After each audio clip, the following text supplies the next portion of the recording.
Hey guys, it's London, aka Don't Call Me Sis, and I'm gonna show you how I made my vegetarian meatloaf. It came out so good, I'm glad I recorded. So I used the Impossible Burger meat, and I only used one pack because I'm cooking for myself, so that was more than enough for just me for dinner. I'm gonna go ahead and toss in my bell pepper and onion, and then I'm gonna get into these breadcrumbs. I believe I used 2 tablespoons of the breadcrumbs.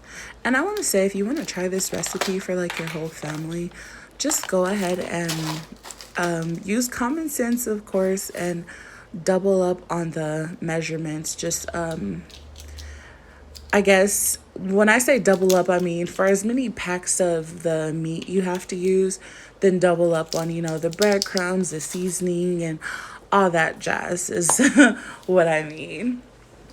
So yeah, after that, I'm gonna go ahead and toss in my seasonings. I like to use garlic salt, seasoning salt, and black pepper, but that's just what I like. If you want to make it how I made it, then this is what I use, but feel free to use whatever you have in your pantry, whatever you usually season your food with. You're cooking for yourself, not for me, but again, this is just what I used, and it came out pretty good. I'm also going to put a little ketchup, and I'm going to put a little mustard. Not too much, just like a drop of each. If I can ever get the ketchup open. It's giving me a bit of a hard time. And there we go. Okay, so like a little drop of ketchup. And then I'm going to do the same with the mustard, not much, and you won't taste it at all. As well as the almond milk. So I use unsweet vanilla almond milk. And again, whatever you have in your fridge is fine. Whatever you like is fine. But this is what I use.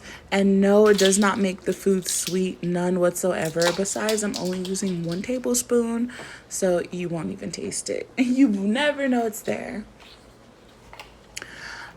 Also, I'm going to go ahead and toss an egg in because I'm pescatarian. But if you're vegan, I'm pretty sure there's a way to make this vegan friendly.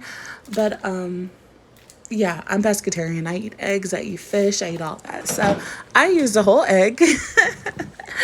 And wherever I went, I'm not sure what exactly I'm doing at this point. I just know I disappeared. So we're going to wait for me to come back. If I ever come back. Okay, there I am. All right, so I did add some parsley flakes. They taste like absolutely nothing to me.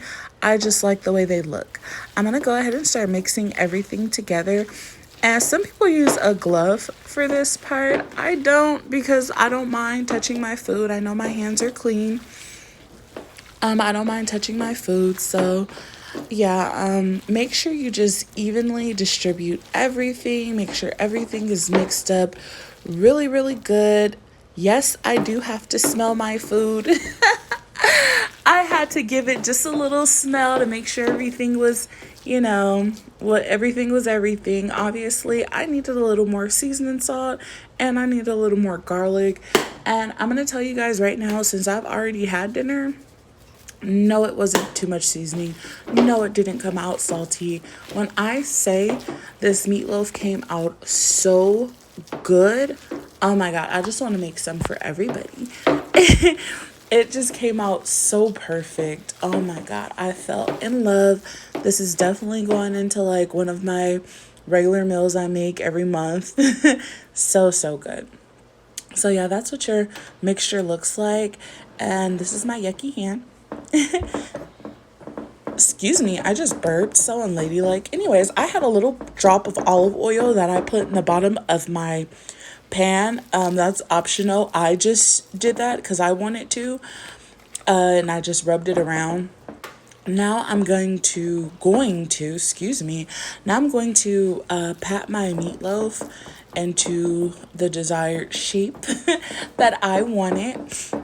And unfortunately, I did not record the sauce I made, but I can just tell you guys right now, I originally probably would have just topped it with some tomato paste, which you can still use, but I did not go out to the store today. I did not feel like going out to the store today. So I went ahead and I put ketchup in a bowl with a little bit of brown sugar, and I mixed that together really good. I let my meatloaf cook for about 25 minutes. I pulled it out and I put that ketchup brown sugar glaze on top, put it back in the oven for 10 minutes.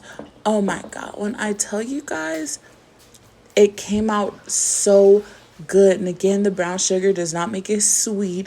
If you put too much, I don't know what to tell you, but again, ketchup, a little brown sugar, perfect. Tastes so good. And of course, I topped it with more parsley flakes, but that's just because I enjoy the look of parsley flakes.